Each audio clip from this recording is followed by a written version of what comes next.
গত ক্লাসে মৌলের পর্যায়ভিত্তিক ধর্ম নিয়ে পড়তেছিলাম। তো আমরা হঠাৎ বিদ্যুৎ বিভ্রাটের কারণে আমরা পর্যায়ভিত্তিক ধর্মটা শেষ করতে পারি না। আজকে পর্যায়ভিত্তিক ধর্মের একটা গুরুত্বপূর্ণ টপিক আছে, মৌলের অক্সাইডের অম্ল ধর্ম এবং ক্ষার ধর্ম।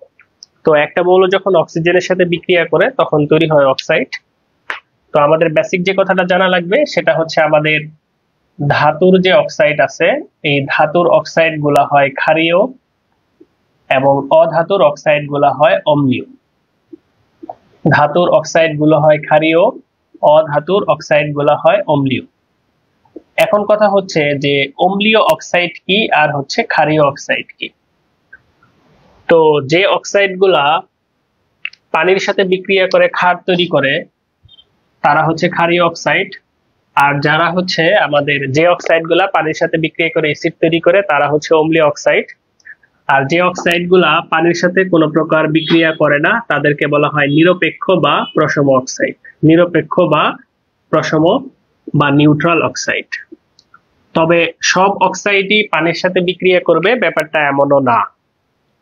যে অক্সাইড গুলা অ্যাসিডের সাথে বিক্রিয়া করে লবণ এবং পানি তৈরি করে তারা ক্ষারীয় অক্সাইড। যে অক্সাইড গুলা ক্ষারের সাথে বিক্রিয়া করে লবণ এবং পানি তৈরি করে সেটা অম্লীয় অক্সাইড, এবং অবশ্যই এই বিক্রিয়াটার নাম প্রশমন বিক্রিয়া। আর যারা অ্যাসিড ক্ষার তৈরি করতে পারে না এই জন্য এরা নিরপেক্ষ বা প্রশম অক্সাইড। কিন্তু পরীক্ষায় যখন প্রশ্ন আসবে তখন একটু ঘোরায় আসতে পারে। পরীক্ষায় এরকম প্রশ্ন আসতে পারে যে নিচের কোন অক্সাইডের জলীয় দ্রবণের পিএইচ এর মান 7 এর চেয়ে কম হবে। তো পিএইচ এর মান <7 তার মানে সেটা অম্লীয় অক্সাইড। আর যে অক্সাইডের জলীয় দ্রবণের পিএইচ এর মান 7 এর চেয়ে বেশি সেটা আমাদের ক্ষারীয় অক্সাইড। তো এভাবেও আসতে পারে। তো আমরা গত ক্লাসে পড়ছিলাম একই পর্যায়ের বাম থেকে ডান দিকে গেলে কি হয়। একই পর্যায়ের বাম থেকে ডান দিকে গেলে আস্তে আস্তে অধাতব ধর্ম বাড়ে। তাহলে অধাতুর অক্সাইড যেহেতু অম্লীয়, তাহলে একই পর্যায়ের বাম থেকে ডান দিকে গেলে তাহলে একই পর্যায়ের বাম থেকে ডান দিকে গেলে অক্সাইডের কি বাড়বে? অম্ল ধর্ম বাড়বে, অর্থাৎ অম্লীয় অক্সাইডের ব্যাপারটা বাড়বে। আর একই গ্রুপের উপর থেকে নিচের দিকে আসলে যেহেতু ধাতব ধর্ম বাড়ে এই জন্য অক্সাইডের ক্ষার ধর্ম বাড়বে। এখন এই ব্যাপারটার প্রমাণ যদি আমরা দেখতে চাই, আমরা দেখব দ্বিতীয় পর্যায়ের ক্ষেত্রে প্রথম মৌল লিথিয়াম, তারপর beryllium, boron, carbon, nitrogen, oxygen, phosphorus. Okay, তো লিথিয়ামের যে অক্সাইডটা সেটা আমাদের ক্ষারীয় অক্সাইড। দেখো বেরিলিয়াম অক্সাইডটা আবার উভধর্মী অক্সাইড। তো উভধর্মী অক্সাইড কি? যে অক্সাইড অ্যাসিড এবং ক্ষার উভয়ের সাথেই বিক্রিয়া করে, অ্যাসিড এবং ক্ষার উভয়ের সাথেই বিক্রিয়া করে লবণ এবং পানি তৈরি করে তারা উভধর্মী অক্সাইড। তাহলে একটা পাইলাম আমরা বেরিলিয়াম অক্সাইড। ওকে, এরপরে বোরন অক্সাইড। বোরন অক্সাইডটা আমাদের অম্লীয়। দেখো প্রথমে ছিল ক্ষারীয়, তারপর উভধর্মী, তারপর অম্লীয়, আস্তে আস্তে অম্লের দিকে যাচ্ছে। এরপর আমাদের কার্বন মনোক্সাইড, এটা নিরপেক্ষ, কিন্তু কার্বন ডাই অক্সাইডটা অম্লীয়। বোরন অক্সাইডও অম্লীয়।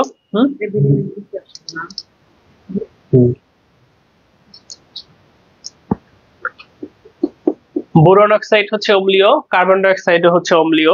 দেখা যাবে বোরন অক্সাইডের চেয়ে কার্বন ডাই অক্সাইডটা একটু বেশি অম্লীয় হবে। নাইট্রোজেনের 5টা অক্সাইড আছে। নাইট্রিক অক্সাইড, এটা নিরপেক্ষ। নাইট্রাস অক্সাইড, এটাও নিরপেক্ষ। এরপরে নাইট্রোজেন ডাইঅক্সাইড, যেটা বাদামি রঙের, এটা অম্লীয়। যেটা ডাইমার ডাইনাইট্রোজেন টেট্রাক্সাইড, এটাও অম্লীয়। এরপরে ডাইনাইট্রোজেন ট্রাই এবং ডাইনাইট্রোজেন পেন্টাক্সাইড, দুইটাই আমাদের অম্লীয়। খেয়াল করে দেখো নাইট্রোজেনের যোজনী আস্তে আস্তে বাড়তেছে। তো নাইট্রোজেনের যোজনী যেখানে বেশি ওই অক্সাইডটা বেশি অম্লীয় হয়, এই কথাটা একটু মনে রাখবা। অধাতুর অক্সাইড অম্লীয়, যেখানে অধাতুটা যোজনী বেশি সেটা তত বেশি অম্লীয়। এটা তুমি চাইলে মনে রাখতে পারো, যোজনী যত বেশি অম্লত্ব তত বেশি। তো অক্সিজেনের অক্সাইড নিয়ে তেমন কোনো কথা নাই, মানে এই দুইটা একটু আলোচনার বাইরে। তো তুমি দেখো একই পর্যায়ের বাম থেকে ডান দিকে গেলে আস্তে আস্তে অম্ল ধর্ম বাড়তেছে। এবং একটা কথা মনে রাখবা, যোজনী বেশি হইলে আমাদের অম্ল ধর্মটা বেশি হয়। যোজনী বেশি হইলে আমাদের অম্ল ধর্মটা কি হয়? বেশি হয়। ওকে, যোজনী বেশি হইলে আমাদের অম্ল ধর্মটা বেশি হয়। তো একইভাবে তুমি যদি তৃতীয় পর্যায়ের ক্ষেত্রে দেখো, প্রথমে আছে আমাদের সোডিয়াম অক্সাইড, এটা হচ্ছে ক্ষারীয়। এরপরে আছে আমাদের কি বলতো, সোডিয়াম অক্সাইড, এরপরে ম্যাগনেসিয়াম অক্সাইড। এটার ক্ষার ধর্মটা সোডিয়াম অক্সাইডের চেয়ে কম। এরপর দেখো আছে অ্যালুমিনিয়াম অক্সাইড। অ্যালুমিনিয়াম অক্সাইডটা আবার উভধর্মী, তাহলে আমরা আরেকটা উভধর্মী পাইলাম। উভধর্মীর নামগুলো আলাদা করে মনে রাখতে হবে। এরপর দেখো কার্বনের নিচে নিচে সিলিকন ডাইঅক্সাইড, এটা অম্লীয়। নাইট্রোজেনের নিচে আছে ফসফরাস, ফসফরাসের দুইটা অক্সাইড আছে, P2O3 আর একটা হচ্ছে P2O5।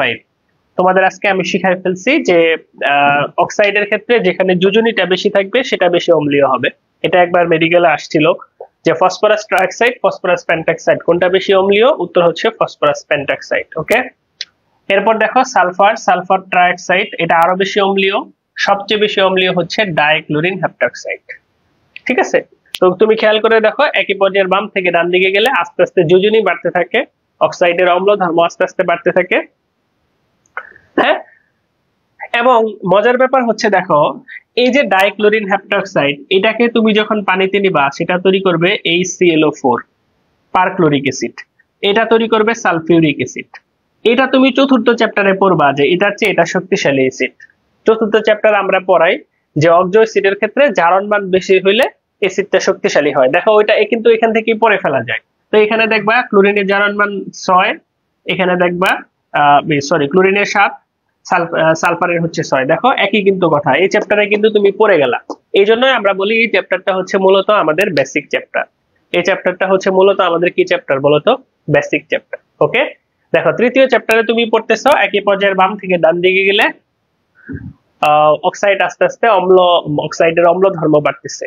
তো অম্ল মানে পানির সাথে বিক্রিয়া করে অ্যাসিড তৈরি করবে, তাহলে স্বাভাবিকভাবে ওই অ্যাসিড গুলা বেশি শক্তিশালী হবে। যেমন নাইট্রোজেন থেকে আসবে আমাদের নাইট্রিক অ্যাসিড, এখানে দেখবা জারণ মান হচ্ছে +5, তার নাইট্রিক অ্যাসিডের চেয়ে সালফিউরিক অ্যাসিড বেশি শক্তিশালী হবে। ঠিক আছে, দেখো আমরা দুইটা জিনিস একসাথে আমরা পড়ে ফেললাম। তো মোটামুটি এগুলাই পরীক্ষা আসে। এর পাশাপাশি আরো কিছু উভধর্মী অক্সাইডের নাম তোমাদের পড়ে রাখা লাগবে। হ্যাঁ, উভধর্মী অক্সাইড গুলা, কারণ এটা পরীক্ষায় প্রায়শই আসে কোনটা উভধর্মী অক্সাইড। হ্যাঁ, যেমন জিঙ্ক অক্সাইড,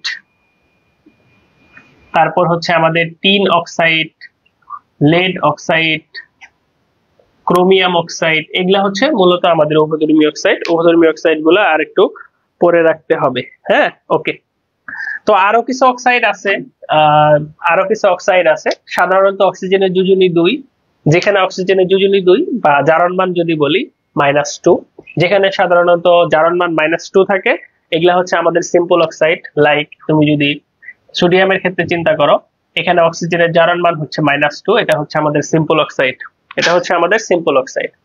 কিন্তু অক্সিজেনের সংখ্যা যখন সমান সমান থাকে, ফলে জারণ মানটা -1 হয়, তখন সেটাকে বলা হয় পারঅক্সাইড।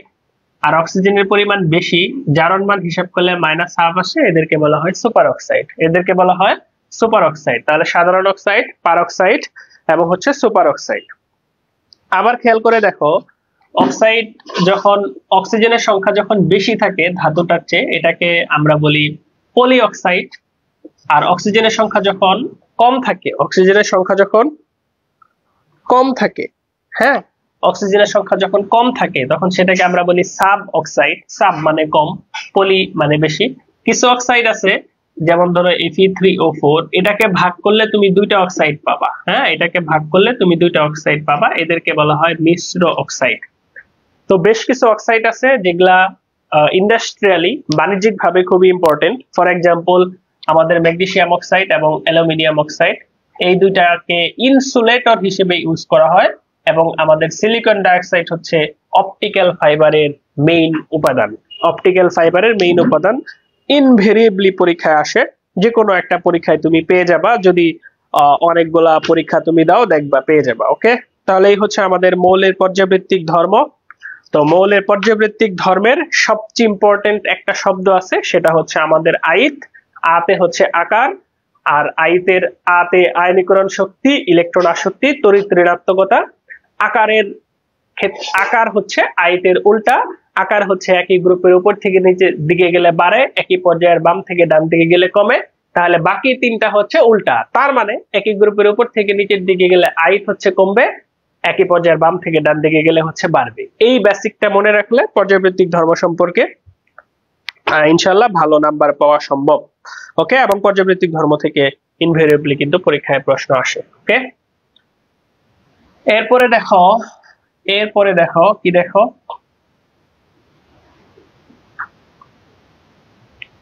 আমরা রাসায়নিক বন্ধনে চলে যাব ইনশাআল্লাহ।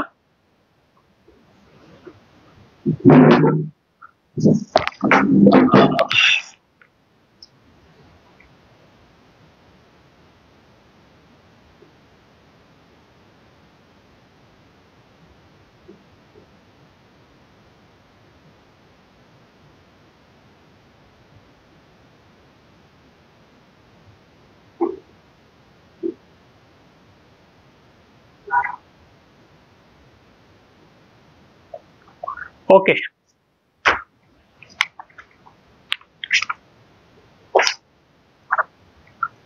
দেখো আমরা রাসায়নিক বন্ধন থেকে একটু সংক্ষেপে কথাগুলা বলি। দেখো, রাসায়নিক বন্ধন হচ্ছে যে অণুতে পরমাণু সমূহ যে শক্তি বলে আবদ্ধ থাকে সেটা হচ্ছে আমাদের রাসায়নিক বন্ধন। অর্থাৎ রাসায়নিক বন্ধনের ফলে কি হয়, পরমাণু থেকে অণু তৈরি হয়। তো আরেকটা বন্ধন আছে, সেটা হচ্ছে আন্তঃআণবিক বন্ধন। এটা কিন্তু রাসায়নিক বন্ধন না, এটার সাথে গোলায় ফেলা যাবে না। তো রাসায়নিক বন্ধনের ফলে পরমাণু থেকে অণু তৈরি হয়, আর অসংখ্য অণু নিয়ে বস্তু তৈরি হয়। অণু সমূহের মধ্যে যে আকর্ষণ বলটা থাকে সেটা হচ্ছে আমাদের আন্তঃআণবিক বন্ধন। এটা নিয়েও আমরা এই চ্যাপ্টারে কথা বলবো। তো রাসায়নিক বন্ধন কেন হয়? রাসায়নিক বন্ধন হয় হচ্ছে পরমাণু সমূহ স্থিতিশীলতা অর্জন করতে চায় এই জন্য। তো পরমাণু সমূহ কিভাবে স্থিতিশীলতা অর্জন করে? অষ্টক পূর্ণ করে। তো অষ্টক পূর্ণ কিভাবে করে? আয়দার ইলেকট্রন গ্রহণ করে, অথবা ত্যাগ করে, অথবা ইলেকট্রন শেয়ার করে। যখন ইলেকট্রন গ্রহণ বা বর্জন হয় তখন তৈরি হয় আয়নিক বন্ধন, যখন ইলেকট্রন শেয়ার হয় তখন তৈরি হয় সমযোজী বন্ধন। তো আয়নিক বন্ধন খুবই সিম্পল, আয়নিক বন্ধন নিয়ে বেশি কথা বলবো না। আয়নিক বন্ধনের ক্ষেত্রে ধাতু এবং অধাতুর মধ্যে তৈরি হয়। ধাতু ইলেকট্রন ত্যাগ করে ক্যাটায়নে পরিণত হয়, অধাতু ইলেকট্রন গ্রহণ করে অ্যানায়নে পরিণত হয়। এদের মধ্যে স্থির বৈদ্যুতিক আকর্ষণ বল কাজ করে এবং আমাদের আয়নিক অণু তৈরি হয়। তবে আয়নিক অণুর ক্ষেত্রে একটা অণু থাকে না, অসংখ্য অণু একসাথে থাকে, কারণ এখানে আমাদের স্থির বৈদ্যুতিক আকর্ষণ বলটা থাকে। অসংখ্য অণু একসাথে থাকে। অসংখ্য অণু একসাথে থেকে কি করে? আয়নিক যৌগের ক্যালাস বা ল্যাটিস বা স্ফটিক তৈরি করে। ক্যালাস বা ল্যাটিস বা স্ফটিক তৈরি করে। তাহলে এতটুকু আলোচনা থেকে আমরা কি কি বলতে পারি? যে আয়নিক যৌগ কার কার মধ্যে হয়? আয়নিক যৌগ হয় ধাতু আর অধাতুর মধ্যে। এটা একটা কথা বলতে পারি। তারপর আমরা বলতে পারি আয়নিক যৌগের ক্ষেত্রে আমাদের ধাতু প্লাস মানে ক্যাটায়ন, অধাতু মাইনাস মানে অ্যানায়ন। তার মানে এখানে প্লাস মাইনাস পুল থাকে বা মেরু থাকে, বা আমরা বলতে পারি আয়নিক যৌগ হচ্ছে পোলার। আয়নিক যৌগ হচ্ছে পোলার। এবং আমরা দেখলাম যে আয়নিক যৌগের একটা অণু থাকে না, অনেকগুলো অণু একসাথে থাকে। অর্থাৎ আয়নিক যৌগের ক্ষেত্রে ক্যালাস বা স্ফটিক তৈরি হয় বা ল্যাটিস তৈরি হয়। যেহেতু ক্যালাস বা স্ফটিক বা ল্যাটিস তৈরি হয়, এই জন্য আমাদের গলনাঙ্ক এবং স্ফুটনাঙ্ক কি থাকে? বেশি থাকে। গলনাঙ্ক এবং স্ফুটনাঙ্ক কি থাকে? বেশি থাকে। তো এই যে ক্যালাস বা ল্যাটিস, স্বাভাবিক অবস্থায় এখানে মুক্ত ইলেকট্রন থাকে না, কিন্তু গলিত বা দ্রবীভূত অবস্থায় এখানে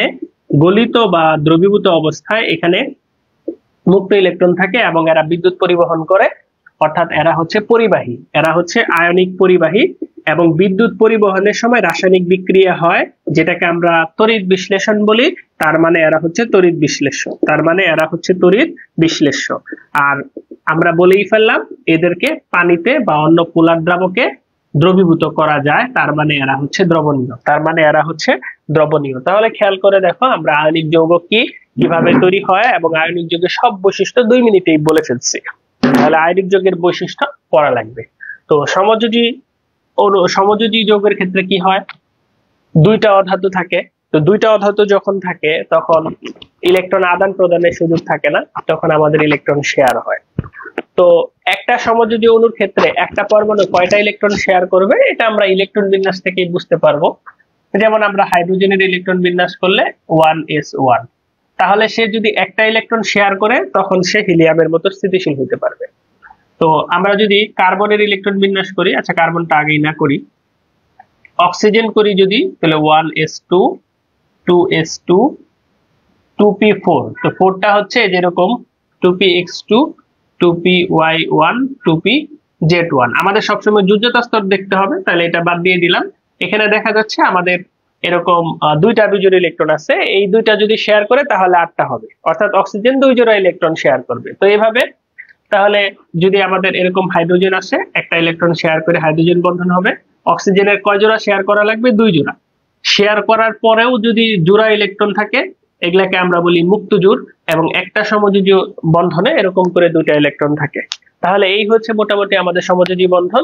দেখা যাবে নাইট্রোজেনের ক্ষেত্রে ইলেকট্রন শেয়ার করবে 3 জোড়া আর 1 জোড়া করে মুক্ত জোড় থাকবে। তাহলে এইগুলা হচ্ছে বন্ধন জোড়, এই যে এগুলা হচ্ছে বন্ধন জোড়, আর যেই জোড়া হচ্ছে শেয়ার হচ্ছে না এগুলা হচ্ছে আমাদের মুক্ত জোড়। তাহলে সমযোজী অণু কিভাবে তৈরি হয়? ইলেকট্রন শেয়ারের ফলে তৈরি হয়। তাহলে এখন আয়নিক আর সমযোজীর পার্থক্য যদি আমরা করি, সমযোজী তৈরি হবে অধাতু আর অধাতুর মধ্যে। এখানে দেখো এরকম কোনো মেরু থাকবে না, কারণ এখানে ইলেকট্রন শেয়ার হচ্ছে, পোলার হবে না, ক্যালাস বা ল্যাটিস তৈরি করবে না, এই জন্য একা একা থাকবে, বা এখানে ভ্যান্ডার ওয়ালস বল থাকবে, যেটা আমরা এই চ্যাপ্টারে পরে দেখবো। এই জন্য গলনাঙ্ক স্ফুটনাঙ্কটা কম হবে, এটা পানিতে দ্রবণীয় হবে না, তবে অপোলার দ্রাবকে দ্রবণীয় হয়, যে ব্যাপারটাকে বলা হয় লাইক ডিজলভ লাইক।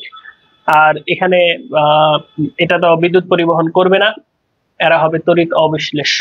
ঠিক আছে, তাহলে দেখো আয়নিক আর সমযোজীর পার্থক্য আমরা বলে ফেললাম। ঠিক আছে, ঠিক আছে, এই আয়নিক এবং সমযোজী যৌগের পার্থক্য কিন্তু আমরা বলে ফেলছি। তবে দেখো আমাদের সমযোজী বন্ধনটা বিস্তারিত পড়া লাগবে, সেটা আমরা এখন পড়বো।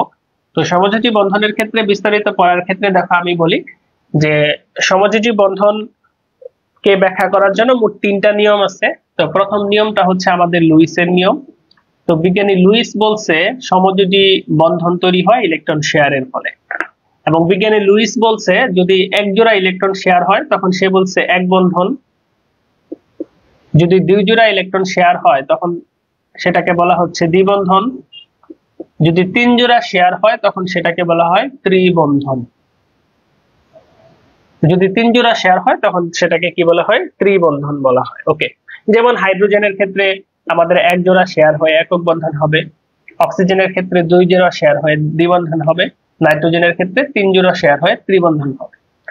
তো এবং সে আরেকটা কথা বলে দিছিল যে ইলেকট্রন শেয়ার করে অষ্টক পূর্ণ করবে, অষ্টক পূর্ণ করবে, কিন্তু সব ক্ষেত্রে দেখা যায় যে অষ্টক পূর্ণ হয় না। যেমন এই ক্ষেত্রে প্রত্যেকটা হাইড্রোজেনের 2টা করে ইলেকট্রন হচ্ছে, এক্ষেত্রে দেখো যে 2টা 4টা আর এই যে মুক্ত জোড় সহ 8টা করে হচ্ছে, এক্ষেত্রেও 8টা করে হচ্ছে, অর্থাৎ এই ক্ষেত্রে অষ্টক পূর্ণ আছে কিন্তু এই ক্ষেত্রে অষ্টক পূর্ণ নাই। তখন সে বলছে যে না, জোড়া বাদলেই হয়েছে। কিন্তু দেখা গেছে অনেক সমযোজী অণুর ক্ষেত্রে, ফর এক্সাম্পল ধরো আমাদের এই যে BF3 BeCl2, দেখো এই ক্ষেত্রে দেখা যায় যে ইলেকট্রন আছে 6টা, এক্ষেত্রে দেখা যায় হচ্ছে 4টা। আবার ধরো আমাদের PCl5, এক্ষেত্রে দেখা যায় ইলেকট্রন হচ্ছে 10টা। আবার ধরো SF6, এক্ষেত্রে ইলেকট্রন দেখো হচ্ছে আমাদের 12টা। দেখা যাচ্ছে যে অনেক সময় 8টার চেয়ে কম থাকতেছে, এদেরকে বলা হয় অষ্টক সংকুচন, আর যাদের বেশি থাকতেছে এদেরকে বলা হয় অষ্টক সম্প্রসারণ। আমরা এই টপিকেই থাকবো। আরেকটু অ্যাসোসিয়েট জিনিস তোমাদেরকে একটু পড়ায় রাখি। দেখো যে যাদের অষ্টক ফাঁকা থাকতেছে তারা চাইলে কি করতে পারবে, যেমন ধরো সে চাইলে 1 জোড়া ইলেকট্রন গ্রহণ করতে পারবে। তো এরকম যারা ইলেকট্রন গ্রহণ করতে পারে, 1 জোড়া করে, যেমন ধরো H+, হাইড্রোজেনে একটা ইলেকট্রন আছে, এই জন্য সে একটা ইলেকট্রন শেয়ার করে, কিন্তু H+ তো কোনো ইলেকট্রন নাই, সে কি করতে পারবে? 1 জোড়া গ্রহণ করতে পারবে। ঠিক আছে, আবার H+ মানে কি? অ্যাসিড, অর্থাৎ H+ হচ্ছে অ্যাসিড, যেটা আসলে 1 জোড়া ইলেকট্রন শেয়ার করতে পারে, বিজ্ঞানী গ্রহণ করতে পারে। বিজ্ঞানী লুইস এই কথাটাই বলছে, যারা 1 জোড়া ইলেকট্রন গ্রহণ করতে পারে তারা হচ্ছে লুইসের অ্যাসিড, এই জন্য এরা হচ্ছে লুইসের অ্যাসিড। ওকে, তো তাহলে দেখো যারা অষ্টক সংকোচন যৌগ তারা কিন্তু লুইসের অ্যাসিড, এটা একটু জেনে রাখবা। আবার জৈব যৌগ যখন পড়বা তখন এটাই পড়বা, যারা ইলেকট্রন গ্রহণ করে তারা হচ্ছে ইলেকট্রোফাইল, তাহলে এরাই হচ্ছে ইলেকট্রোফাইল। ঠিক আছে, দেখছো জৈব যৌগের ইনফরমেশন, পরিবেশ রসায়নের ইনফরমেশন আমরা দিয়ে দিলাম। ওকে, তাহলে এই হচ্ছে আমাদের লুইসের মতবাদ। তো লুইসের মতবাদের পরে যে মতবাদটা আছে সেখানে বলা হয়েছে যে ইলেকট্রন শেয়ারটা হয় কিভাবে। তো উত্তর হচ্ছে ইলেকট্রন শেয়ারটা হয় অরবিটাল অধিক্রমণের ফলে। তো অরবিটাল অধিক্রমণ কিভাবে হয় একটু খেয়াল করে দেখো। যেমন হাইড্রোজেনের ক্ষেত্রে একটা 1s অরবিটাল আছে, এই হাইড্রোজেনের একটা 1s অরবিটাল আছে, এই যে দেখো একটা আরেকটার উপরে উঠে গেছে, এটা হচ্ছে আমাদের অধিক্রমণ। তো অরবিটাল অধিক্রমণের ফলে মাঝামাঝি যে এলাকাটা তৈরি হয় সেটা হচ্ছে আণবিক অরবিটাল। তাহলে এখানে আমাদের দুইটা ইলেকট্রন থাকবে, এটা হচ্ছে বন্ধন জোড়, এটা দুইটা হাইড্রোজেনের নিউক্লিয়াসের চারপাশে ঘুরবে। তাহলে এভাবে সমযোজী বন্ধনটা তৈরি হয়। কিন্তু অক্সিজেনের ক্ষেত্রে কি হবে? ও, অক্সিজেনের ইলেকট্রন বিন্যাস মুসলাম কখন রে? তো অক্সিজেনের ক্ষেত্রে আমরা ইলেকট্রন বিন্যাস করে যেটা দেখছিলাম যে 2s2 2px2 2py1 2pz1। তাহলে এখানে দেখতেছি আমাদের p ফাঁকা আছে। তো p তো আর এরকম গুলটু না, p হচ্ছে ডাম্বেল আকার। তাহলে এই যে অক্সিজেনের একটা p, এটা যদি px হয় এটা হচ্ছে py। তাহলে এই যে একটা px, এই যে একটা py। দেখো এখানে দেখো অক্সিজেনের এই যে একটা মুখ অধিক্রমণ হয়েছে, আর এই যে এইভাবে অধিক্রমণ হয়েছে হবে। তাহলে এই যে বন্ধনটা মুখোমুখি অধিক্রমণ হইলো, এই বন্ধনটা এটা হচ্ছে সিগমা, আর এই যে উপরে নিচে অধিক্রমণ হইলো এটা হচ্ছে পাই। অর্থাৎ এখানে একটা সিগমা বন্ধন আছে, একটা পাই বন্ধন আছে। তো এখান থেকে আমরা সিগমা এবং পায়ের পার্থক্যগুলো পড়ে ফেলতে পারবো। এই যে দেখো, সিগমা বন্ধনের ক্ষেত্রে অধিক্রমণ হচ্ছে মুখোমুখি বা সামনাসামনি, পাই বন্ধনের ক্ষেত্রে হচ্ছে পাশাপাশি। সিগমা বন্ধনের ক্ষেত্রে অধিক্রমণ হচ্ছে একবার, পাই বন্ধনের ক্ষেত্রে অধিক্রমণ হচ্ছে দুইবার। সিগমা বন্ধনের ক্ষেত্রে অরবিটাল গুলা একই অক্ষ বরাবর আছে, পাই বন্ধনের ক্ষেত্রে একই সমান্তরালে আছে। তো সিগমা বন্ধনের ক্ষেত্রে অধিক্রমণটা বেশি হয়, এই জন্য বন্ধনটা শক্তিশালী হয়, স্থিতিশীল হয় বা দৃঢ় হয়। শব্দগুলা খেয়াল করো, শক্তিশালী, স্থিতিশীল বা দৃঢ়। এই জন্য সহজে বিক্রিয়া করে না, অর্থাৎ কম সক্রিয়, যেহেতু বিক্রিয়া করে না। আর পাই বন্ধনের ক্ষেত্রে যেহেতু এখানে আমাদের অধিক্রমণটা কম হয়, এই জন্য বন্ধনটা এত স্থিতিশীল হয় না, শক্তিশালী হয় না, দুর্বল হয়, কিন্তু সক্রিয় হয়, মানে সহজে বিক্রিয়া করে। তো সিগমা বন্ধনের ক্ষেত্রে চাইলে বন্ধনটা ঘোরা সম্ভব, কারণ এটা অনেক দৃঢ়। কিন্তু পাই বন্ধনের ক্ষেত্রে অরবিটাল গুলা যেহেতু একই সমান্তরালে থাকে, কোনোভাবে সরে গেলে তখন আর পাই বন্ধনটা থাকে না। এই জন্য হচ্ছে যে পাই বন্ধনের মুক্ত আবর্তন বা মুক্ত ঘূর্ণন সম্ভব না। এই ইনফরমেশনটা তোমার জৈব যৌগে তুমি যখন জ্যামিতিক সমানতা পড়বা তখন কাজে লাগবে। ওকে, এই তো মোটামুটি পার্থক্য। আরো কিছু পার্থক্য আছে, সেটা হচ্ছে এস এর পক্ষে অন্য কারো সমান্তরালে থাকা সম্ভব না, এই জন্য এস পাই বন্ধন তৈরি করে না। কিছুক্ষণ পরে আমরা শঙ্কর অরবিটাল পড়বো, তখন আমরা দেখবো যে শঙ্কর অরবিটালও পাই বন্ধন তৈরি করে না। তাহলে পাই বন্ধন তৈরি করে কে? একটা শব্দে মনে রাখা যায়, সেটা হচ্ছে অসংকরিত পি। তাহলে পাই কে তৈরি করে? অসংকরিত পি। ঠিক আছে, আসো একটু তোমাদের মনে করাই দিই। তুমি গুণগত রসায়নে পড়ছিলা এস এর ক্ষেত্রে হুন্ডের নিয়ম প্রযোজ্য না, এটা পড়ছিলা। আর আজকে পড়লা এস কি করতে পারে না? পাই বন্ধন তৈরি করতে পারে না। তাহলে এস পারে নাকি? এস এর ক্ষেত্রে প্রযোজ্য নাকি হুন্ডের নিয়ম আর পাই বন্ধন? তাহলে একটু মনে করাই দিলাম তোমাদের, হুন্ডের নিয়ম আর হচ্ছে পাই বন্ধন। এভাবে তুলনা করে করে আসলে মূলত করতে হয়। আচ্ছা, ওকে। এখন আসো আমরা যেটা পড়বো, মূলত সেটা হচ্ছে আমাদের সংকরণ থেকে কিন্তু মাস্ট প্রশ্ন পরীক্ষা আসেই, মানে সংকরণ থেকে প্রশ্ন আসবে না এটা হইতে পারে না। তো সংকরণ এত বেশি না পড়তে চাইলে শুধু সূত্র পড়লেই চলবে, কিন্তু আমি আগে বেসিক পড়াই, পরে সূত্রটা পড়াই দিচ্ছি। ওকে,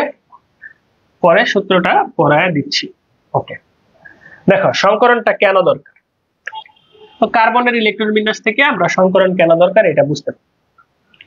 আমরা সবাই এই মিথেন নামক যৌগটাকে চিনি, তাই না? এই হচ্ছে আমাদের মিথেন।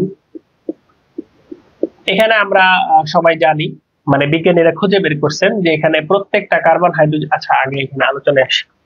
দেখো কার্বনের ইলেকট্রন বিন্যাস তুমি যদি করো,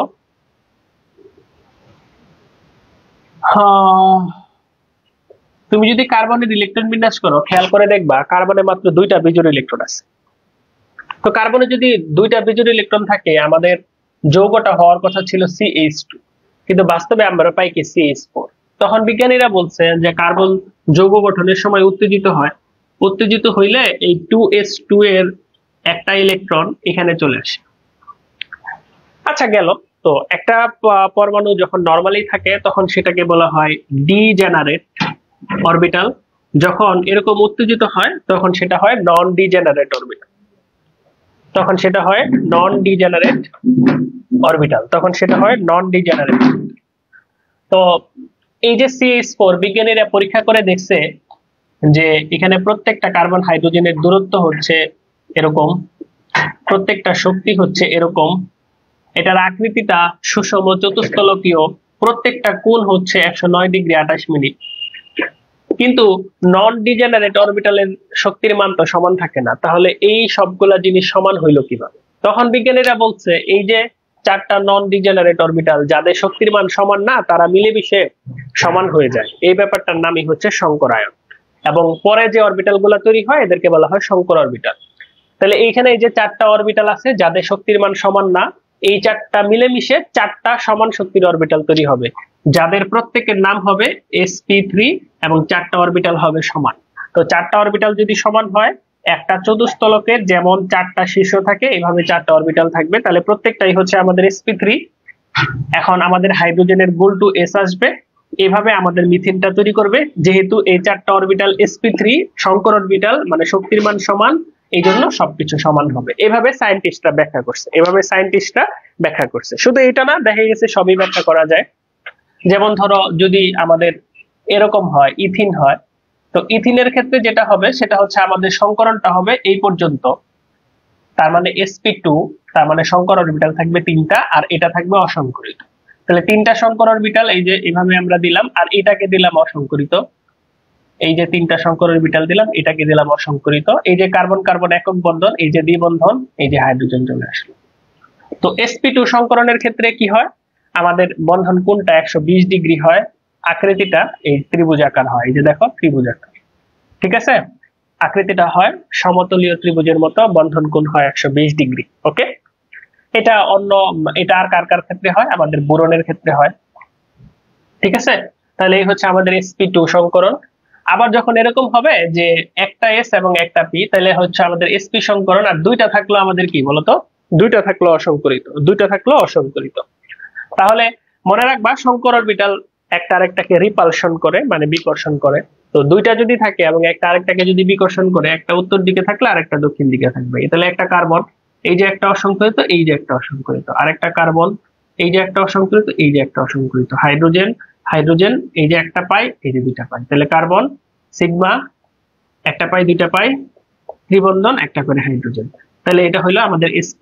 তাহলে sp এর ক্ষেত্রে কি হয়, আমাদের sp এর ক্ষেত্রে আমাদের সংকর অরবিটাল থাকে দুইটা, ঠিক আছে? একটা সংকর অরবিটাল থাকে হচ্ছে আমাদের দুইটা, আমাদের বন্ধন কোণ 180°, আর আকৃতি হচ্ছে সরলরৈখিক। তো প্রত্যেকটা সংকরণের ক্ষেত্রে আমাদের কি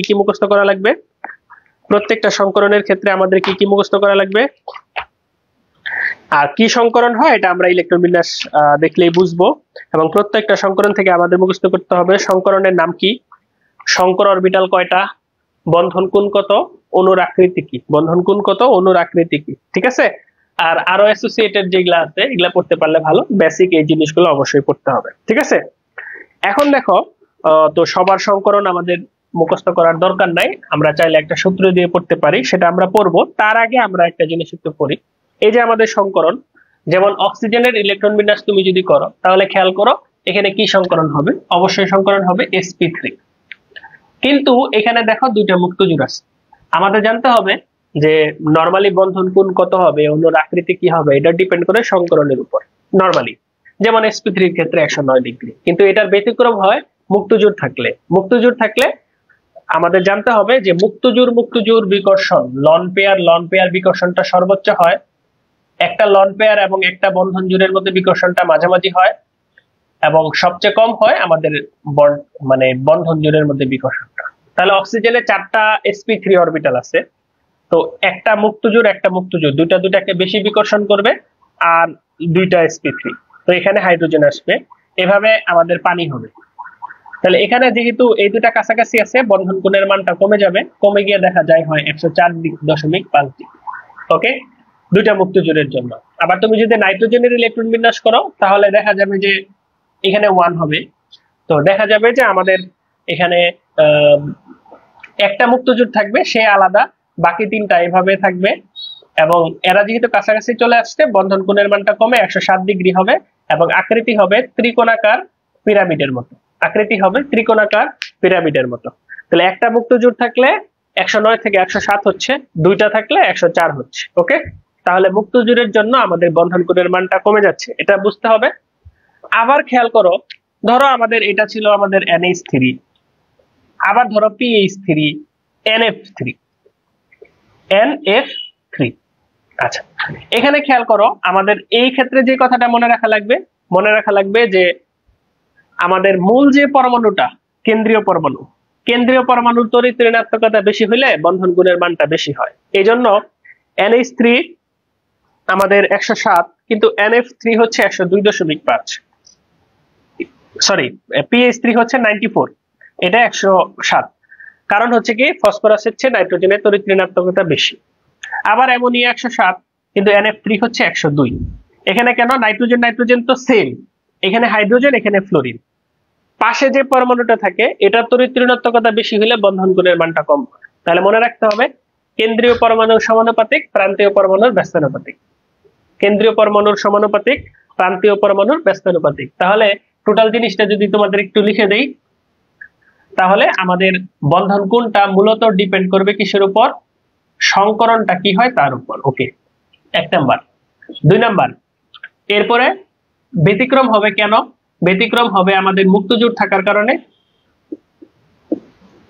আর হচ্ছে তড়িৎ ঋণাত্মকতার কারণে। সেক্ষেত্রে বন্ধন কোণটা কেন্দ্রীয় পরমাণুর তড়িৎ ঋণাত্মকতার সমানুপাতিক, প্রান্তীয় পরমাণুর তড়িৎ ঋণাত্মকতার ব্যস্তানুপাতিক। প্রান্তীয় পরমাণুর তড়িৎ ঋণাত্মকতার ব্যস্তানুপাতিক। ওকে, তো এত কিছু পড়লা, এত কিছু পড়ে যা শিখলা, এখন দেখো শুধু একটা সূত্র দিয়েই তুমি সব সংকরণ বের করতে পারবা। পরীক্ষায় আলটিমেটলি জানি তোমরা এটা দিয়েই করবা, ঠিক আছে? আলটিমেটলি পরীক্ষায় তোমরা এটা দিয়েই করবা, এটা একটু শিখে নাও। সূত্রটা আগে শিখো। সূত্রটা হচ্ছে H এর মান বের করবা, H ইকুয়াল হাফ, V তে মানে হচ্ছে ভ্যালেন্স ইলেকট্রন বা যোজ্যতা ইলেকট্রন, প্লাস X। মনে রাখতে হবে X মানে হচ্ছে একযোজী পরমাণু, সূত্রের মাইনাস, তারপরে হচ্ছে চার্জ। মনে রাখবা চার্জ সবসময় প্লাস মাইনাস হিসেবে দিতে হয়। তো H এর মান 2 হইলে 3 হইলে 2 হইলে sp, 3 হইলে sp2, 4 হইলে sp3 বা sp2d, 5 হইলে sp3d, 6 হইলে sp3d2। ওকে, এখন ফর এক্সাম্পল ধরো আমাদের p4 3-। ওকে, এটার ক্ষেত্রে ফসফরাসের সংকরণটা কি? সূত্রের হাফ, ফসফরাসের যোজ্যতা ইলেকট্রন 5, অক্সিজেন এখানে হিসাবে আসবে না কারণ X মানে একযোজী পরমাণু, তাহলে প্লাস 0, সূত্রের মাইনাস, চার্জ হচ্ছে 3-, মাইনাসে মাইনাসে plus 3, half into 8 is equal to 4 is equal to sp3। Okay, for example SF6 half, sulphur যোজ্যতা ইলেকট্রন 6, ফ্লোরিন একযোজী পরমাণু, সংখ্যা কত? 6, কোনো চার্জ নাই, 6 sp3d2। ওকে, তাহলে এই যে সূত্র, এই সূত্র খুব ইম্পর্টেন্ট। এই সূত্র দিয়ে তোমাদের হচ্ছে সংকরণ তুমি বের করতে পারবা, সংকরণ তুমি বের করতে পারবা। ওকে, তাহলে সংকরণ বের করা আমরা শিখাইলাম, সংকরণ বের করা আমরা শিখাই ফেলছি, তাই না?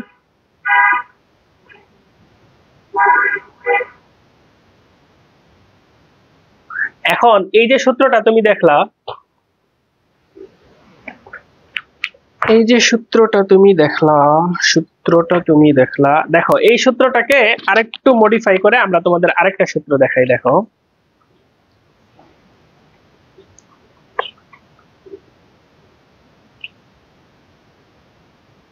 ওকে ওকে, দেখো আরেকটা সূত্র হচ্ছে যে, এখানে সূত্রটা হচ্ছে যে একটা মৌলের ক্ষেত্রে তোমার ইলেকট্রন কয়টা আছে, যেমন অষ্টক সংকোচন যৌগ, অষ্টক সম্প্রসারণ যৌগ, এটা বের করার ক্ষেত্রে সূত্রের এখানে হাফটা থাকবে না, যোজ্যতা ইলেকট্রন প্লাস, এখানে এক্স তে ছিল একযোজী পরমাণুর সংখ্যা, এখানে যেই পরমাণুর সংখ্যাই হোক যেই পরমাণুই থাকুক তার যোজনী গুণন হচ্ছে সংখ্যা আর যে মাইনাস চার্জ। তাহলে ধরো আমাদের SF6, এখানে আমরা বের করতে চাই শেষ শক্তি স্তরে কয়টা ইলেকট্রন আছে। তাহলে সালফারের যোজ্যতা ইলেকট্রন 6, অন্য পরমাণু ক্লোরিনের যোজনী 1, সংখ্যা 6, আর কোনো চার্জ নাই, তাহলে হচ্ছে 12। দেখো এটা অষ্টক সম্প্রসারণ যৌগ, অষ্টক সম্প্রসারণ যৌগ। ওকে, এটা তাহলে কি যৌগ? অষ্টক সম্প্রসারণ যৌগ। এভাবে আমরা বের করতে পারবো।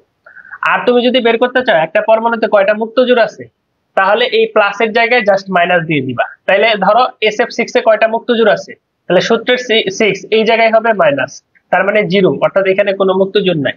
সালফারের ক্ষেত্রে এই ক্ষেত্রে কোনো মুক্ত জোড় নাই। তাহলে মোট 3টা সূত্র কি কি বের করা? সংকরণ বের করা, একটা পরমাণুর সমযোজী বন্ধনে আবদ্ধ যে পরমাণুটা, ওই পরমাণুর শেষ শক্তি স্তরে ইলেকট্রন কয়টা ওইটা বের করা, যোজ্যতা ইলেকট্রন কয়টা, মুক্তজোড় কয়টা ওইটা বের করা, মুক্তজোড় কয়টা ওইটা বের করা। ওকে, আচ্ছা। তো অষ্টক সংকোচন যৌগ তুমি যদি বুঝে থাকো, অষ্টক সংকোচন যৌগ তুমি যদি বুঝে থাকো, এই যে আমাদের BF3, এটা হচ্ছে আমাদের অষ্টক সংকোচন যৌগ। এখানে তুমি বের করো, ইলেকট্রন সংখ্যা বের করবা, ওই যে বের করো 5, তাই না? বোরনের বোরনের তো 3, আর হচ্ছে এই যে আমাদের 1 × 3 সমান হচ্ছে 6, 8টা থাকার কথা। তাহলে সে চাইলে এক জোড়া ইলেকট্রন কি করতে পারবে? গ্রহণ করতে পারবে। অ্যামোনিয়াতে একটা মুক্তজোড় আছে, তাই না? এই মুক্তজোড়টা এই যে আমাদের BF3 কে দিয়ে দিল।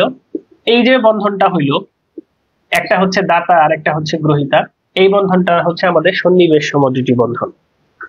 তো এটাকে সমযোজী কেন বলছে? কারণ সায়েন্টিস্টরা দেখছে যে সমযোজী বন্ধন আর এটার মধ্যে কোনো পার্থক্য নাই। সমযোজী বন্ধনের ক্ষেত্রে একটা বন্ধনে 2টা ইলেকট্রন থাকে, এক্ষেত্রে একটা বন্ধনে 2টা ইলেকট্রন থাকে। ডিফারেন্সটা হচ্ছে সমযোজীর ক্ষেত্রে 2টা পরমাণু একটা একটা করে দেয়, 2টা হয়, আর এখানে একজনে 2টা দেয়, আরেকজনে কিছুই দেয় না, এইভাবে হয়, শেয়ার করে সমান সমান ভাবে। এই জন্য এটাকে বলা হয় সন্নিবেশ সমযোজী বন্ধন, সন্নিবেশ সমযোজী বন্ধন। তাহলে একটা হচ্ছে দাতা আর একটা হচ্ছে গ্রহীতা।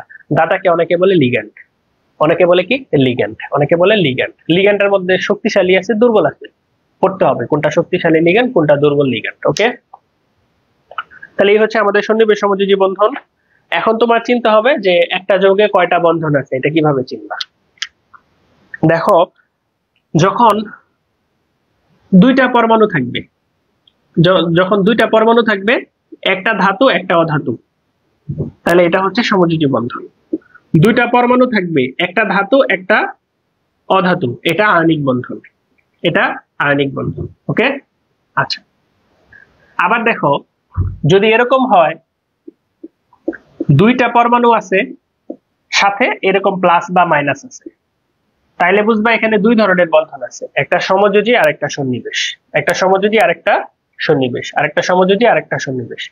2 এর অধিক পরমাণু আছে, 2 এর অধিক পরমাণু আছে। দেখো এখানে 3 ধরনের, এখানে 3 ধরনের বন্ধনই পাবা, আয়নিক, সমযোজী আর হচ্ছে সন্নিবেশ। অথবা জটিল আছে, 3 ধরনেরই পাবা, আয়নিক, সমযোজী, সন্নিবেশ। যেমন ধরো এই যে K4 FeCl6, থার্ড ব্র্যাকেট আছে, 3 ধরনের পরমাণু আছে, এখানে 3 ধরনের বন্ধনই থাকবে, আয়নিক, সমযোজী, সন্নিবেশ। সাথে পানি আছে, কপার সালফেট × 5 অণু পানি, এরকম পানি আছে, এখানে হাইড্রোজেন বন্ধন সহ আছে, এই জন্য মোট 4 ধরনের, এই জন্য মোট 4 ধরনের, পানি সহ থাকলে হচ্ছে 4 ধরনের। ওকে, তাহলে এই হচ্ছে আমাদের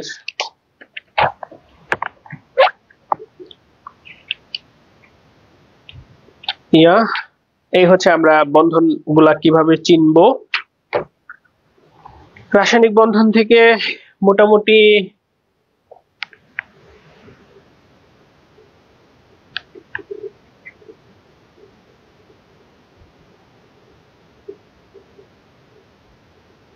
এই হচ্ছে মোটামুটি রাসায়নিক বন্ধনের আলোচনা।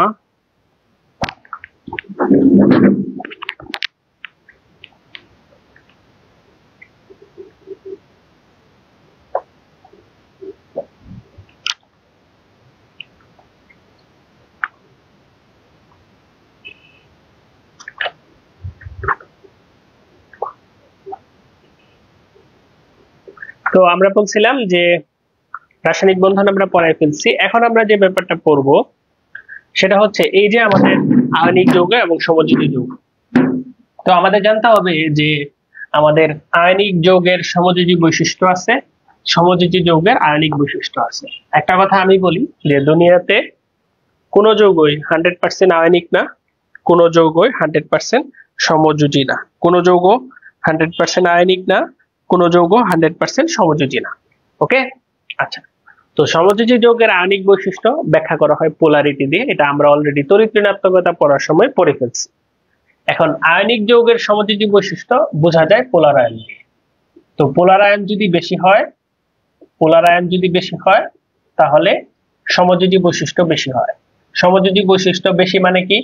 যৌগটার গলনাঙ্ক স্ফুটনাঙ্ক কম হয়, পানিতে দ্রাব্যতা কম হয়, উদ্দায়িতা বেশি হয়, তাপ সহতা কম হয়, যৌগটা একটু কালারফুল হয়। তখন আমরা পোলার আয়ন বুঝবো কিভাবে? এটা ব্যাখ্যা করতে বিজ্ঞানী ফাজান। সেটা হচ্ছে 1 নম্বরে আমরা দেখব চার্জ। ক্যাটায়ন হোক আর অ্যানায়ন হোক, চার্জ বেশি হলে পোলার আয়ন বেশি হবে। ওকে, আচ্ছা। তারপরে আমরা দেখব সাইজ বা আকার।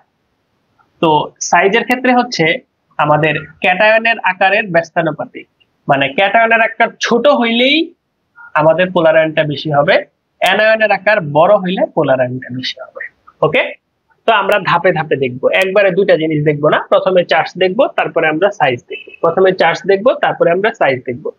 ক্যাটায়নের আকার ছোট হইলে পোলার আয়ন বেশি হবে, অ্যানায়নের আকার বড় হইলে পোলার আয়ন বেশি হবে। অ্যানায়নের আকার বড় হইলে পোলার আয়ন বেশি হবে। তো ফাজানের নীতিতে ভালো করে অ্যান্সার করার উপায় হচ্ছে বেশি করে প্র্যাকটিস করতে হবে। যত বেশি প্র্যাকটিস করবা আমাদের তোমার যে এফিসিয়েন্সি তত বাড়বে। দেখো আমি 2-3টা প্র্যাকটিস তোমাদেরকে দেখাই। ধরো আমাদের sodium chloride, magnesium chloride, aluminium chloride. এখানে তুমি যদি খেয়াল করো দেখবা আমাদের ক্লোরিন হচ্ছে কমন, তাহলে মানে অ্যানায়নটা হচ্ছে কমন। চিন্তা করে লাভ নাই, তোমার চিন্তা করতে হবে ক্যাটায়ন নিয়ে। প্রথমে চার্জ চিন্তা করো, সোডিয়ামের +1, ম্যাগনেসিয়ামের +2, অ্যালুমিনিয়ামের +3।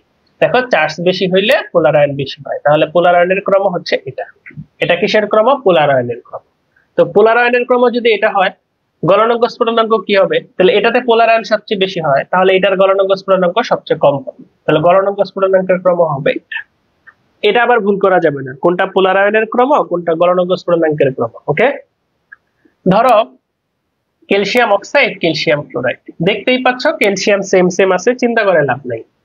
চিন্তা করতে হবে অ্যানায়ন নিয়ে।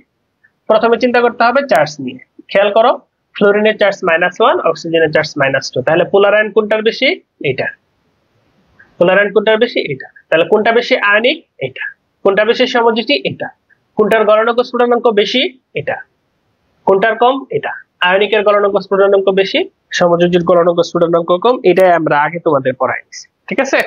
এইভাবে অনেকগুলা প্র্যাকটিস আছে, যত বেশি প্র্যাকটিস করবা তোমার তত কি হবে, তুমি তত এফিসিয়েন্ট হবা। ওকে, তাই একটু বেশি করে প্র্যাকটিস করতে হবে ফাজানের নীতিটা। আরো প্র্যাকটিস করবা আরো হবে।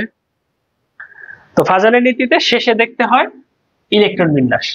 ডি এবং এফ থাকলে পোলার আয়নটা বেশি হয়। যেমন ধরো সোডিয়াম ক্লোরাইড, কপার ক্লোরাইড।